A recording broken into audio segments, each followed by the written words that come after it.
Welcome back. Today we're in the birthplace of Alexander Selkirk, the inspiration behind Robinson Crusoe, and this is going to be a 15-minute beach reset.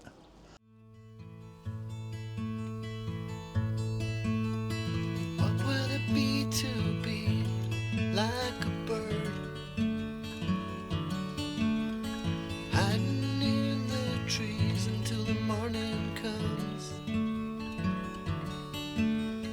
Breakfast, lunch and tea, I'll be eating worms. That's what it would be to me, to be like a bird. Guess what I'm trying to say?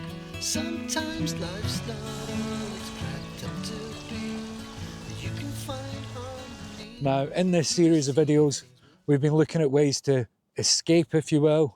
We've had island isolation over at Loch Leven, and last week we had the Edinburgh isolation as well, which just shows it doesn't matter where you are, you're always going to be able to find that little bit of calm in the chaos, if you will. We're going to do a beach reset this week, just taking a walk along, just having a little look at things, and hopefully you enjoy the pace. Alexander Selkirk then, he was born in 1676 in this little village, and he was a sailor first and foremost, a privateer one could say. Ultimately he was a Scottish pirate, and he found himself in the South Pacific, and like many of us, a good analogy I suppose is sometimes the vessel that you're sailing on, it doesn't feel fit for purpose. You sometimes think to yourself, stop this, I want to get off.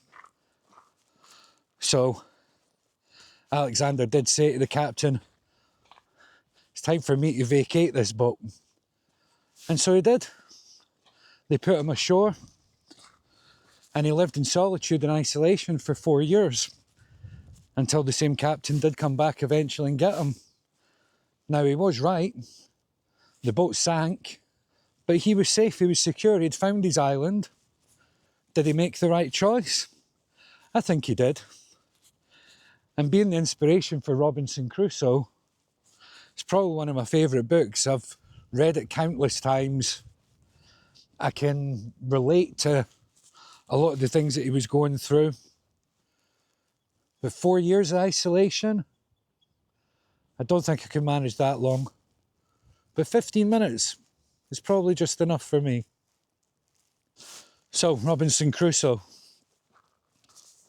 Whilst it's a story of being shipwrecked and cast away, it's almost, I don't know, a book of values, you know. Robinson Crusoe was left to fend for himself from a shipwreck in the book. He never asked to get put off the boat. But when he did find his island, after a couple of nights of sleeping in trees because he never knew what terrors were out there, whether that be man or animal, he found a place where he could live securely, like I suppose a lot of primitive men did. He burrowed into the side of the hill, creating a cave, getting his fortress. I think at one point he probably even did call it his castle. But he sought his basic needs. And the basic needs for most of us is somewhere that's secure, food in our stomachs, and warmth and water. We sometimes worry about if we've got the latest, greatest gadget, or we've got the fancy car, or we're keeping up with the Joneses, as they used to say. But really, just making sure you've got the basic elements, making sure that you're secure, it's the most important thing you can do.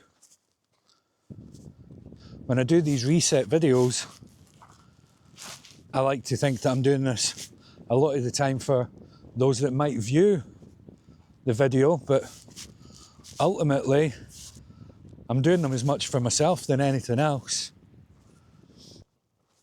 You know, Robinson Crusoe never had anybody to support him until Friday came along. But prior to that, he was on his own. He was truly isolated, much the same as Alexander Selkirk. But Alexander was only away for 4 years. I think Robinson Crusoe was a considerably longer time. So much so that he managed to make a few holiday homes for himself. He fashioned a few items of furniture to make himself comfortable. And I think he found a few jewels on the beach, or maybe in some caves as well. I think the jewel of this beach is probably just up in front of me. And it's a beachside sauna. I'm a big advocate for saunas for mental health. I use them regularly as well. I think there's probably something a bit primeval about sweat tents, saunas, things that we've done for thousands of years. Probably one of the best places to just sit and talk and get things off your chest. It's been a focal point for my family and I. And I'm lucky to have my own set up. But if you don't yourself, and you think that a beachside sauna might be for you, then we're at the Largo Castaway Sauna, just up on the hill here. I'll let you have a look.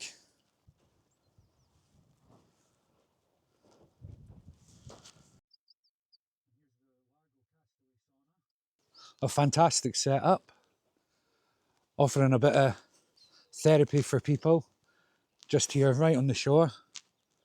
They've got the cold dip, wood-fired sauna. So you'll find them online. If you're maybe in the area, why not book a session and find a wee bit of escape here in the middle of Fife. So the Largo Castaway Sauna then, run by a really nice couple. They do mental health support as well. So they do a Monday night men's session and they do a Tuesday night ladies session as well. Check them out. I'm sure I'll be coming back without the camera, and I think I'll give it a go here as well.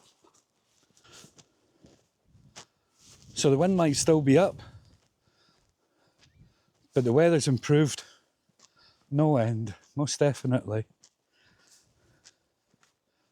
It's like stepping back in history, coming into these villages, and just elements of the sea, which I suppose it's in keeping with the style of the area. It's always been a really artistic area, it seems to be. People have always been able to put their hand to things, whether that be going out to sea, weaving, basket making. And so many artists in this area as well now. I must admit though, the bit that makes me jealous is in front of every house. They've got a little garden, and it looks like every single garden here has just got a little shed or a little place where they can look out and they can see the sea there. Maybe not the nicest day, but when you're inside in your wee cabin, just looking out on the water there, you can really appreciate what you've got in front of you. I can imagine why this would have had such an impact on Alexander Selkirk.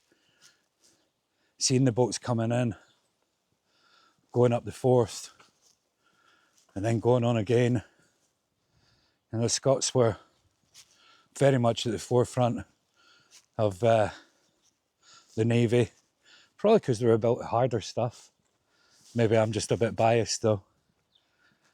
But they travelled, and well, privateers, pirates. Maybe it was already in their blood. You know, the tide rises twice a day, and it hides everything that I can see at the moment. And sometimes that's the analogy for what we do, you know. We try and hide things, but they're still there. They're still underneath. Doing mental health resets, you know, whether that's at the beach, it's on the bike, or even on the water when the weather's a bit better. You know, it just gives us a chance to get back to basics, I suppose. It's like I said, it's not having the latest, greatest. It's not keeping up with people. It's just finding a pace that's comfortable for you and just enjoying yourself in the moment, I suppose. Breakfast, lunch, and tea, I'll be eating worms. That's what it would be to me to be like a bird. I can help you see it now. Some things will go wrong and they won't work out. And I can help you figure it out. When the clouds open up, the sun comes out.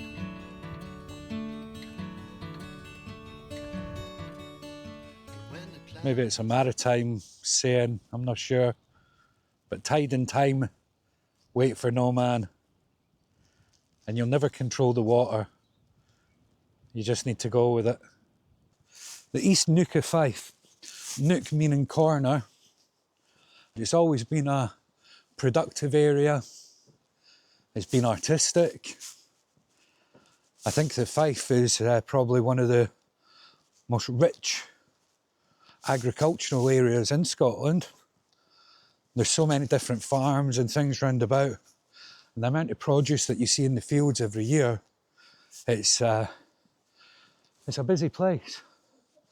But you know, finding little corners like this, little nook, places that you can escape to, it really makes a difference. You might just be able to see there as well the sign for the Fife Coastal Path. The Fife Coastal Path, which Lower Largo sits on, goes all the way from Newport up by Dundee, right the way down to Kincardine Bridge.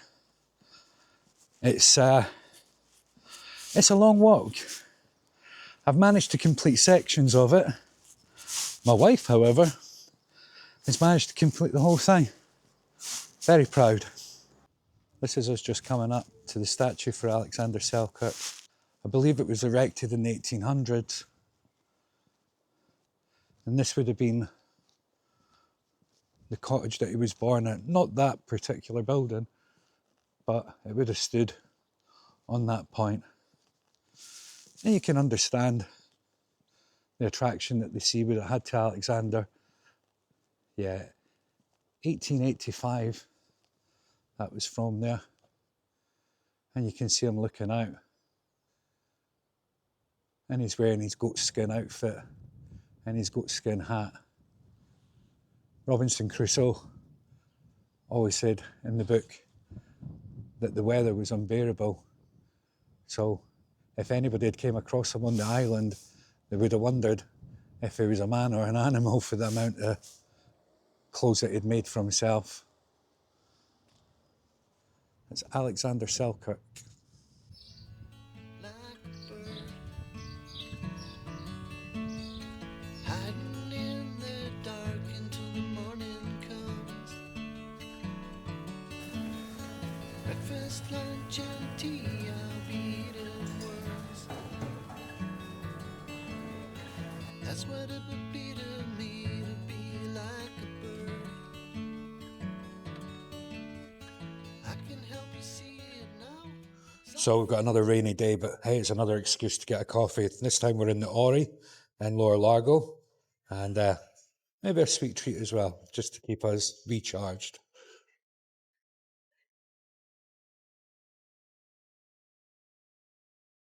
That's what it would be to me to be like a bird. I can help you see Some things will go wrong and they won't work out, and I can help you figure it out. When the clouds open up, the sun comes out.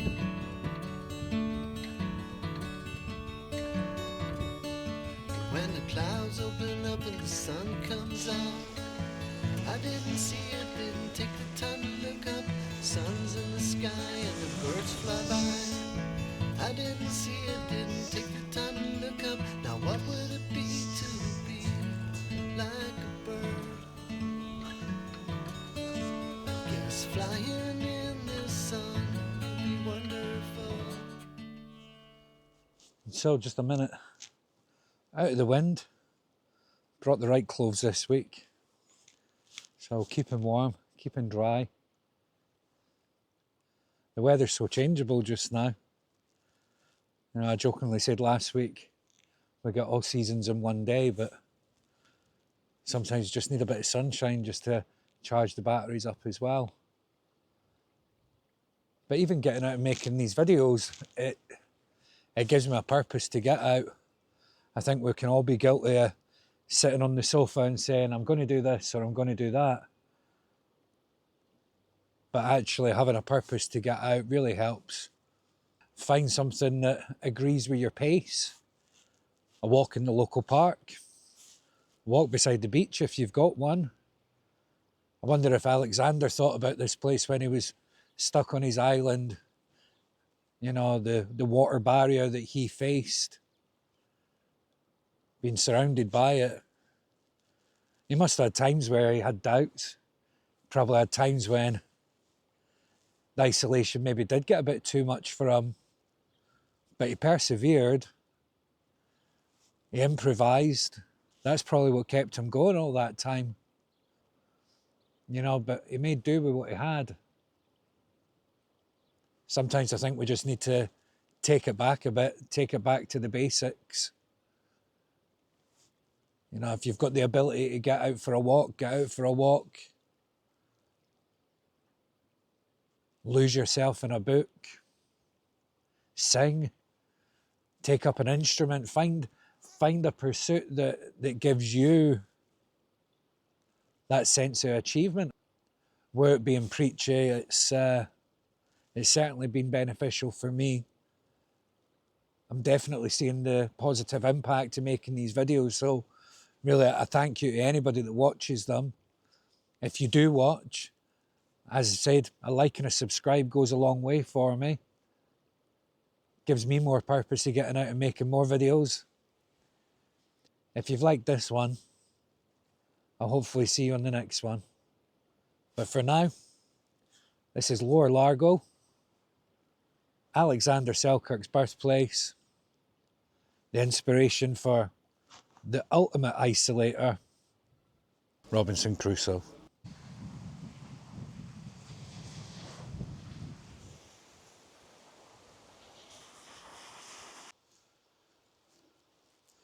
Palm trees in Scotland.